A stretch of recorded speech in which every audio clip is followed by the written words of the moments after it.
The owner of this bakery right here had to sit down inside with the mafia where he refused to pay monthly payments, which led to him getting shot in the face later on.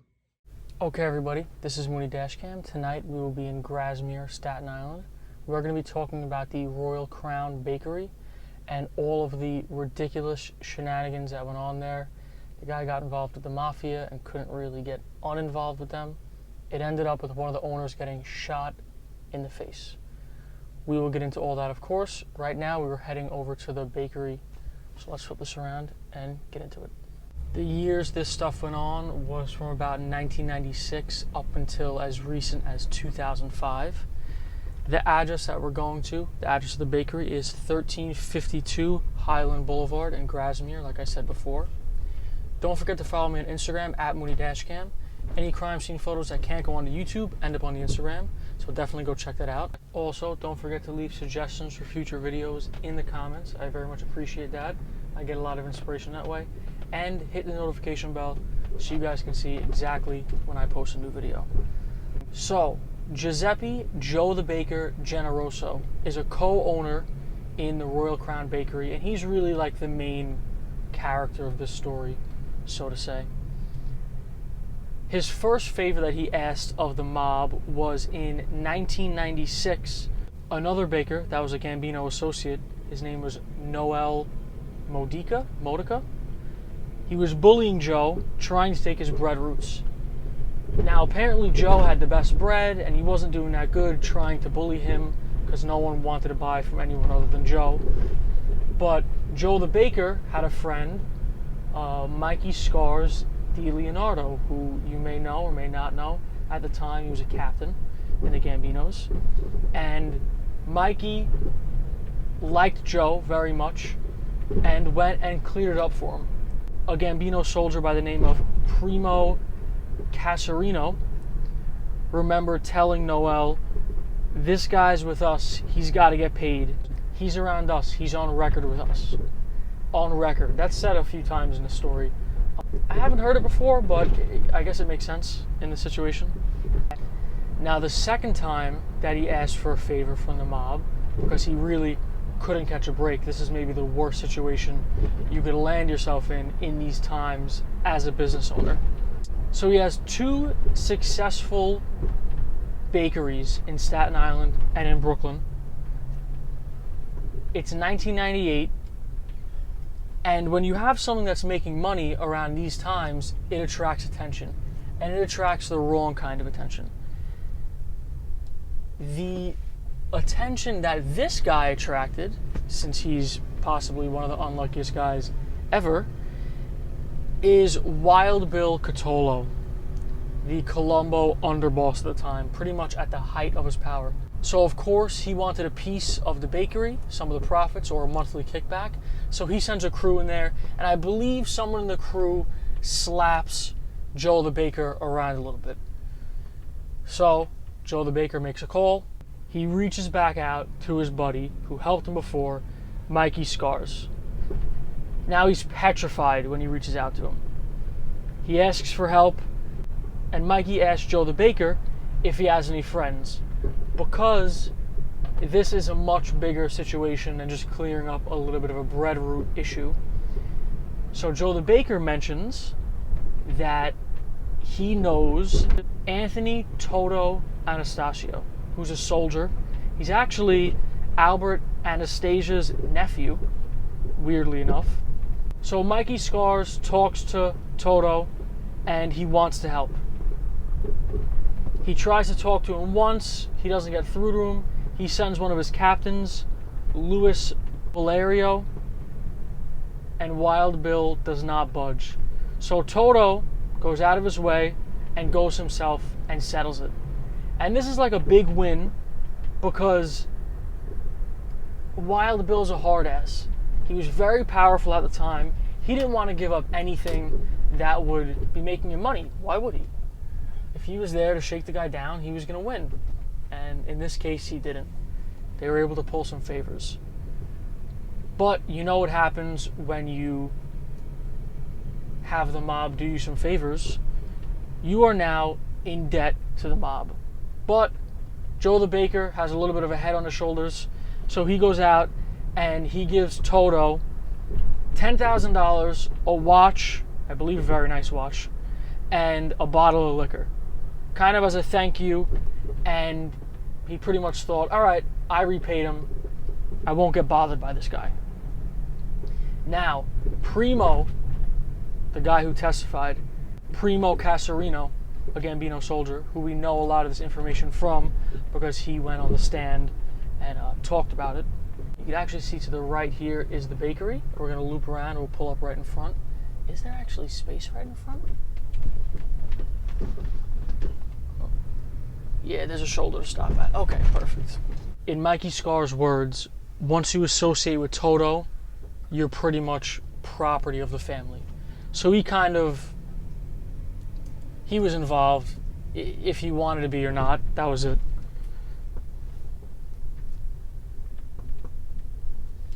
Now, most of this information comes from Mikey Scar's, his testimony, and of Primo Casarino's testimony.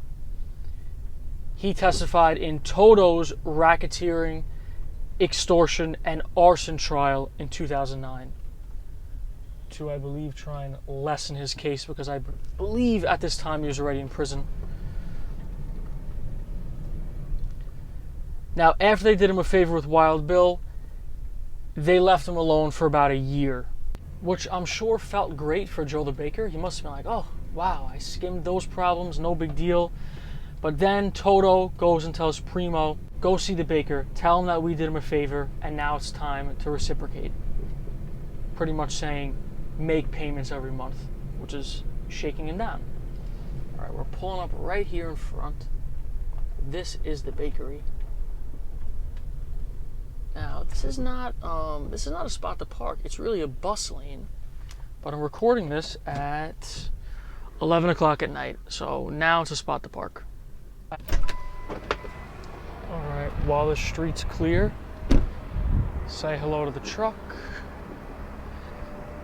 Look at that. I mean, look at the size compared to a regular car. I have a light out on the top, don't mention it. So this is the bakery. So it's actually half restaurant, half bakery.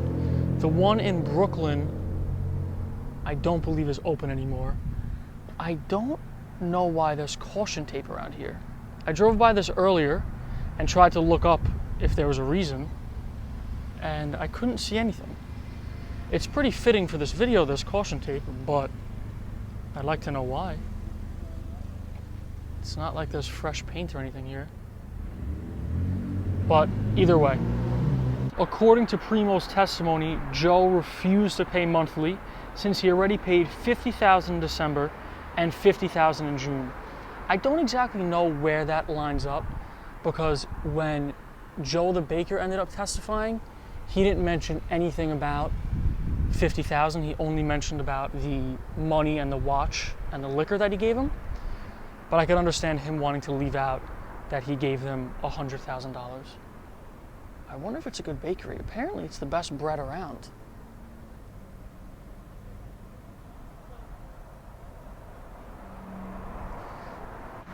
And then on top of giving them all that money, they were kind of pressured, him and his partners, into giving $2,000 to $3,000 around Christmas time. His partner was Frank and John Galano. Now, like I said, the timelines aren't exactly clear. I believe this is before Toto ended up asking for the monthly payments. Now, in trial, Primo exposes that Gambino captain Anthony "Sonny" Ciccone had control over Staten Island and Brooklyn waterfronts. So when Joe opened in Staten Island, another Gambino captain, Carmine Ciandra, I think that's how you pronounce that. I'm gonna try and cross, maybe get to the middle here and get a better view of this. Yeah, we'll stand right on the median. We'll get a nice view of the bakery. So the guy Carmine owned a bakery and food stores on Staten Island. The food stores are actually still around.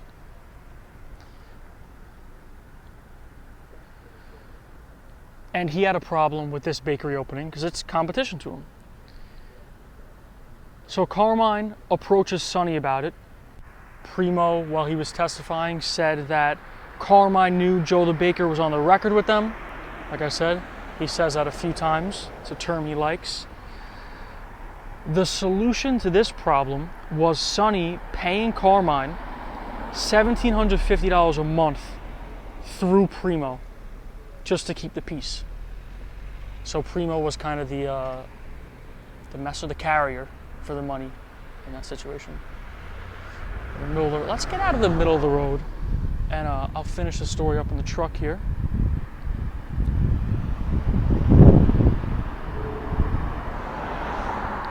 Now this is where it gets kind of crazy.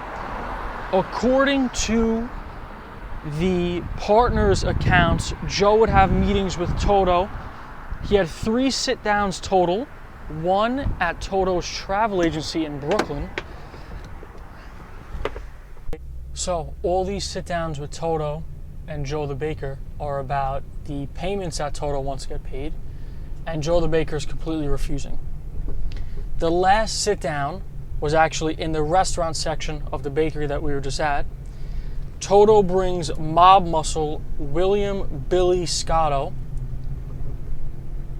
They sit down at the table, and he wastes no time. He asks Joe the baker, "Who's your strongman?" Joe says, "I'm my own strongman." Now they're getting loud. They're causing a scene at this point. Now Scotto is sitting there mad. He's like the muscle, the enforcer that's there. Because at this point, Toto's a little older. He's not going to be the guy that is, roughing someone up. Well, I'm sure he would still, trust me. But, and also, when you're a made guy, you can't be touched, so it's a little bit unfair of a fight. You could just hit on someone, they can't hit you back. So after Joe stands up for himself and says he's his own strongman, Toto kind of sits there, maybe a little bit in disbelief, without saying a word, gets up and walks out of the place. So now Joe doesn't really know how that's resolved. Like, is it over now? He wasn't sure. Well, it absolutely wasn't over, because September 27th, 2005, 9 months after the last sit-down, Joe the baker, who's 42 years old at the time, is leaving his house for work at 4 a.m. He works at a bakery, he's got to get up early. When a black SUV pulls up, 2 gunmen open fire on him, shooting him in the face. He drives himself to the hospital that morning, and he actually recovers, and he's okay. Of course, Joe the baker knew better. He did not press charges on them. The last time he even tried to refuse paying them, he got shot in the face. I mean, what are they going to do if he tries to get the cops involved? He has more of a brain than that. Now, almost everyone in this story got in trouble, even one of his partners, John Galano. In 2006, he cooperated after skimming $54,500 from the business in 2005. Even the guy Primo got 11.5 years for extortion on a different case.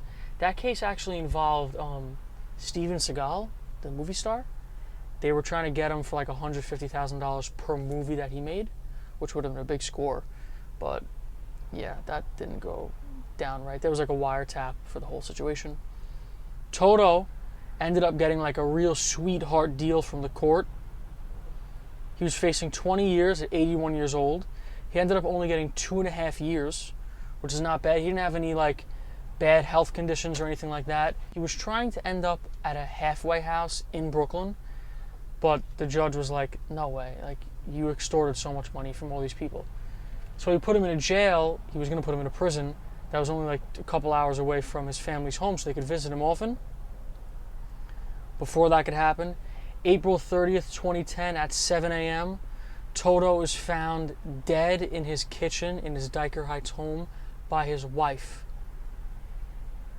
He shot himself in the chest 2 times with a .22 pistol and left a suicide note.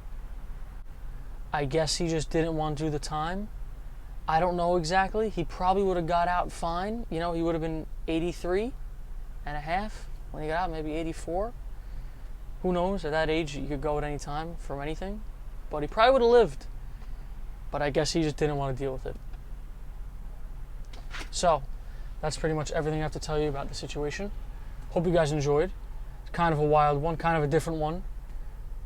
I'll see you in the next one.